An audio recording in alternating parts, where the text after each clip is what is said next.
Jamal Musiala মারাত্মক ইনজুরিতে পড়ে গেছেন। হয়তোবা তার কেরিয়ারও শেষ হয়ে গেল।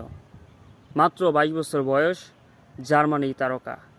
গতকালকে ক্লাব বিশ্বকাপের কোয়ার্টার ফাইনালে পিএসজি বনাম বায়ার্নের ম্যাচ শুরু হয় রাত 10টা বাজে।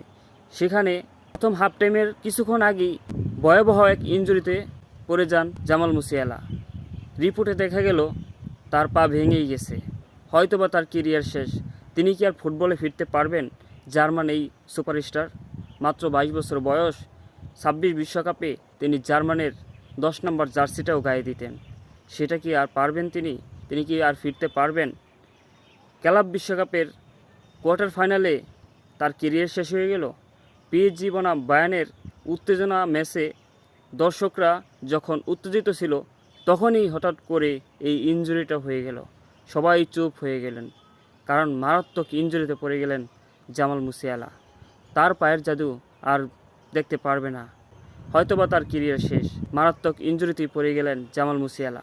জামাল মুসিয়ালা 5 তারিখ যেইভাবে ইনজুরিতে পড়লেন, সেম 14 সালে এই তারিখেই নেইমার ইনজুরিতে পড়ে যান। নেইমার কামব্যাক করছে, জামাল মুসিয়ালাও কামব্যাক করবে আশা করি, কারণ তিনি জার্মানের একজন সুপারস্টার এবং বায়ার্নের সুপারস্টার।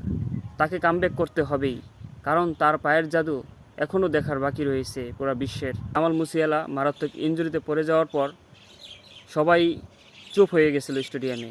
হাফ টাইমে কোনো গোল হয় নাই। 78 মিনিটের সময় যে দুয়ে একটি গোল করে, দারুণ একটি গোল করে এবং কামব্যাক করে পিএসজি। তারপরে 90 মিনিট হয়ে গেছে, আর গোল হচ্ছে না, বায়ার্নও দিতে পারতেছে না। অতিরিক্ত 6 মিনিটের সময় দেমবেলের অসাধারণ গোল, হাকিমির পাশে দেমবেলের অসাধারণ গোলে পিএসজি 2 গোলে লিড নিয়ে নেয় এবং শেষ পর্যন্ত 2-0 ম্যাচ জিতে যায় পিএসজি। সেমিফাইনালে চলে গেল পিএসজি বায়ার্নকে হারিয়ে। সেমিফাইনালে মুখোমুখি হবে পিএসজি বনাম রিয়াল মাদ্রিদ 10 তারিখ 1টা বাজে।